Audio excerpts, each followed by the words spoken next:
Bismillah. Assalamualaikum warahmatullahi wabarakatuh. Alhamdulillahi rabbil alamin. Wassalatu wassalamu ala rasulillahi wa ala alihi wa ashabihi ajma'in, amma ba'd. Talibati al-karimat fi as-saffil hadi ashar, uluman wa lughatan. عندنا درس جديد في اللقاء الثالث عشر، وسنأخذ شيئا قليلا من الدرس نأخذه من التدريبات. Hari ini insyaallah ada pelajaran baru, tapi tidak banyak, hanya sedikit saja. Insyaallah itu kita akan ambil dari tadribat. At-tadrib as-sadis, tadrib yang ke-6 ya talibat, pada halaman 35 fi as-safhah al-khamisah wal-thalathin min kutubikunna. Sanzurna huna at-tadrib as-sadis. Naam, qala asy-sya'ir. Kita akan coba baca at-tadribus sadis.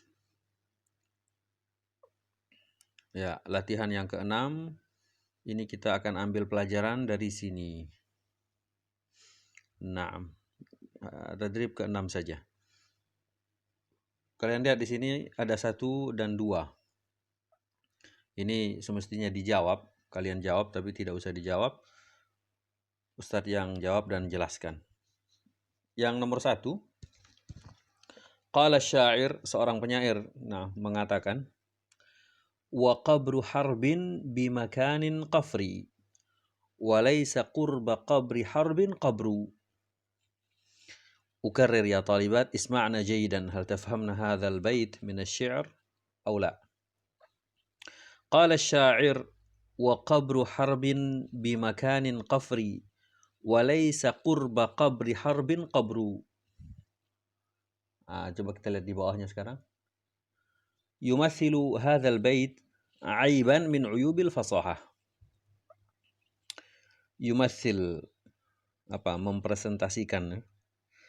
Hadzal bait, bait ini, bait ya talibat, al bait huna bimakna bait. Kata bait di sini adalah bait syair, bukan artinya rumah tempat tinggal. Bait syair ini mempresentasikan begitu, yumassil aiban min uyubil fasaha, satu aib dari aib-aib kefasihan. Ini kalian murojaah lagi, ingat. Ada fasahatul kalimah, ada fasahatul jumlah. Awal-awal pertama pelajaran kita jelaskan bahwa al-kalimah takunu fasihatan idza khalat min uyubin thalathah. Ingat itu, bahwa satu kata dalam bahasa Arab akan dianggap fasih apabila tidak ada ya talibat, idza khalat, apabila terlepas, apabila tidak ada satu dari 3 hal. Ada yang masih ingat? Naam. Ada 3 penyebutan hal yang akan menjadikan satu kalimah. Jadi ada kalimah, ada jumlah ya talibat. Bedakan antara al-kalimah dengan al-jumlah. Kalau fasahatu al-kalimah itu terbebas dari 3 hal. Kalau fasahatul jumlah dari 4. Idza khalat min arba'ati uyub. Taib. Kalau sudah ada yang ingat, jayid. Kalau belum ingat, ana sebutkan ya talibat. Yani takunul kalimah fasihatan idza khalat min uyubin thalathah. Wahid, tanafurul huruf. Naam. Tanafurul huruf yang pertama harus tidak tanafur, tidak bertumpuk-tumpuk hurufnya. Ats-tsani mukhalafatu wadhi'il lughah. Yang kedua, syaratnya adalah terlepas dari perselisihannya dengan nahwu begitu atau sharaf, wadhi'il lughah. Yang ketiga, al-gharabah. Keterasingan, ketidakbiasaan.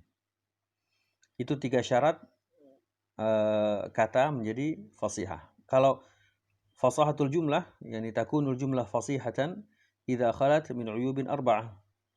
Satu jumlah, satu kalimat akan menjadi fasih apabila terlepas dari 4 aib.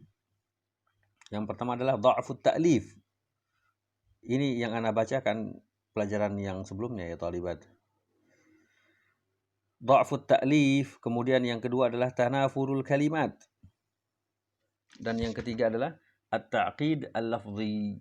Dan yang keempat at-ta'qid al-ma'nawi. Naam, sekali lagi kalian ingat itu murajaah itu, dan sebentar lagi kalian akan semesteran supaya tidak lupa nanti kalau ada ujian semester barangkali keluar lagi di ujian. Kembali ke contoh kita di sini ya talibat. Yumathilu hadzal bait aiban min uyubil fasahah. Bait ini mempresentasikan satu aib. Berarti ada kesalahan pada bait syair ini yang mencoreng kefasihannya. Coba kita lihat lagi. Li'annaka lan tastati'a an taqra'ahu marratin mutataliyah. Karena engkau tidak mampu untuk membacanya berulang kali secara berurutan.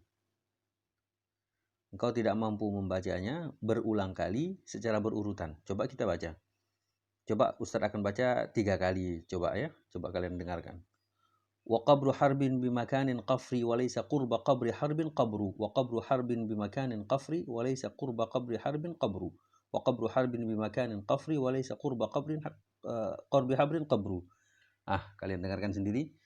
Ana saja kesulitan pada yang ketiga kali yang Ana ulang. Dan itu apa adanya tadi. Tidak dibuat-buat. Dalam arti berarti ada kesalahan di sini. Ada yang tidak tepat. Coba lihat di bawahnya. Duna an tukhti, tanpa salah. Coba baca berulang-ulang. Minimal 3 saja sudah cukup. Apalagi 5 kali, 10 kali, 15 kali. Nah, kita akan salah dengan membacanya dengan cepat. Duna an tukhti fin nutq.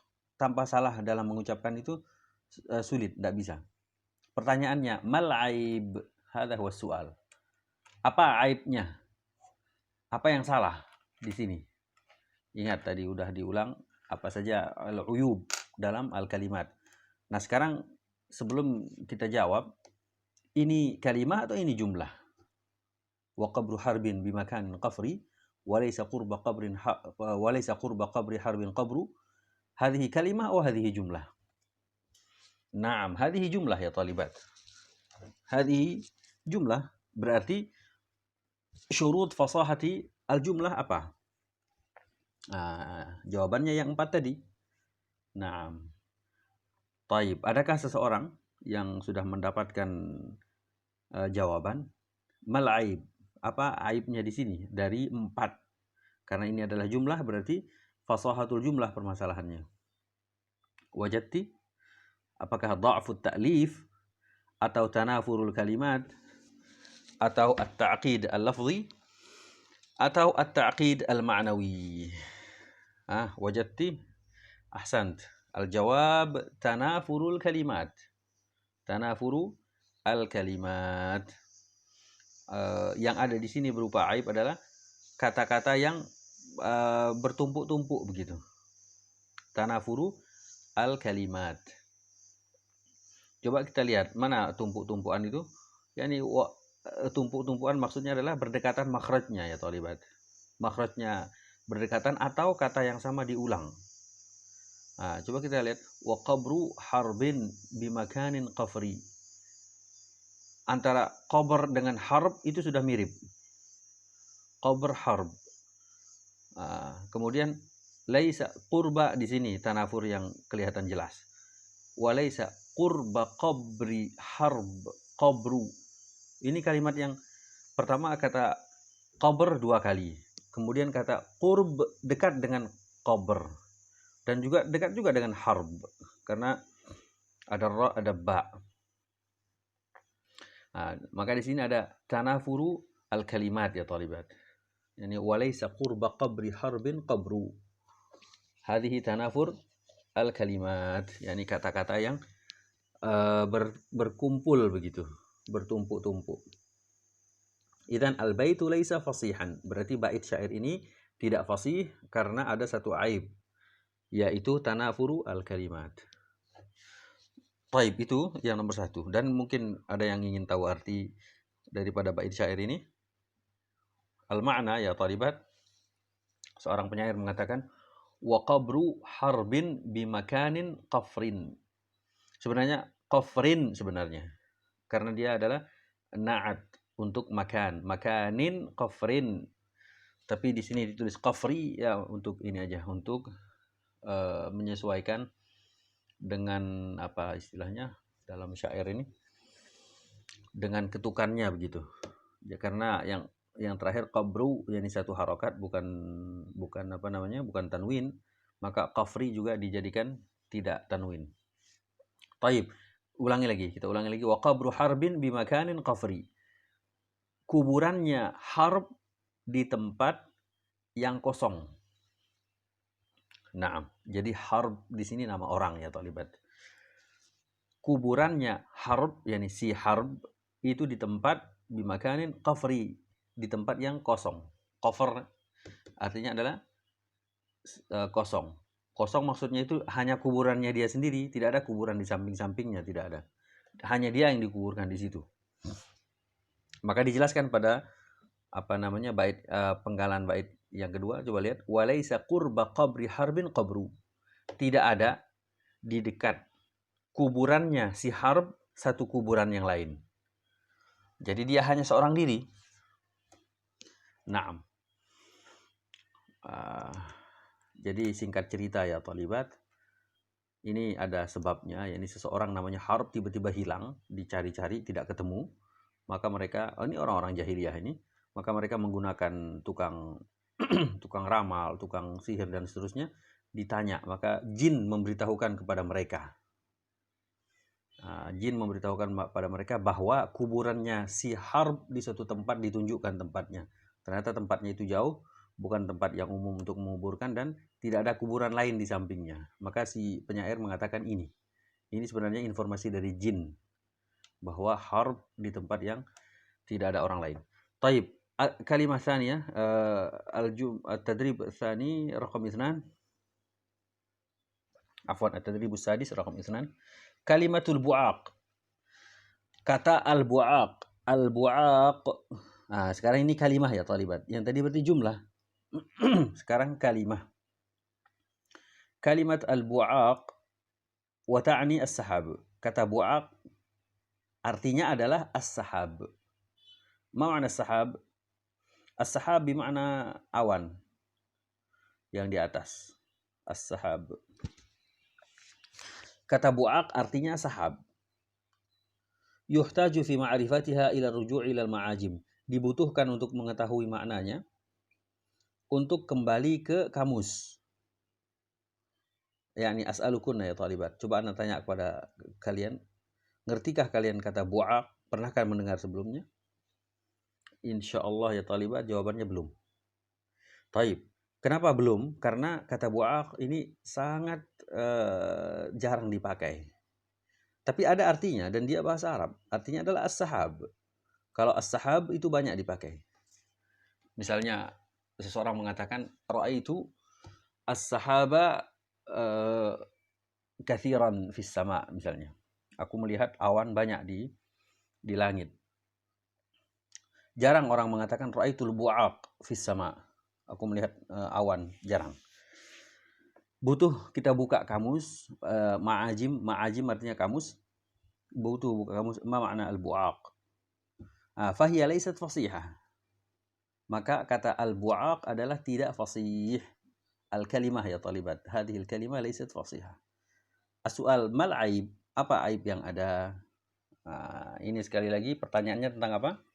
Tentang kalimah. Bukan tentang jumlah ya talibat. Ingat, ada fasahatul kalimah, ada fasahatul jumlah. Yang nomor satu tadi fasahatul jumlah, yang ini adalah fasahatul kalimah. Berarti berapa syaratnya untuk fasahatul kalimah? Ada ya talibat apabila lepas dari 3. Naam. Masuk yang mana ini? Taib. Masuk ke yang ketiga ya talibat, yaitu al-gharabah. Al-gharabah yakni keterasingan atau ketidakbiasaan, keanehan. Naam. Al-gharabah ini. Kata al-bu'aq adalah kalimah gharibah. Kata yang aneh, yang asing. Idzan kata al-bu'aq yani laysat fasihah li'annaha gharibah atau li'anna fiha gharabah. Naam, lakinnaha arabiyyah. Jadi kata al-bu'aq adalah bahasa Arab, kata yang dipahami oleh sebagian orang-orang Arab, tapi tidak seluruhnya karena jarang dipakai. طيب هذا هو درسنا في هذا اليوم يا طالبات ولا نطيل عليكن احفظنا ما قرأنا نعم والامتحان قريب نعم وفقكن الله للفهم والحفظ والعلم النافع شكرا على كل الاهتمام ونختتم بدعاء كفارة المجلس سبحانك اللهم وبحمدك أشهد أن لا إله إلا أنت أستغفرك وأتوب إليك السلام عليكم ورحمة الله وبركاته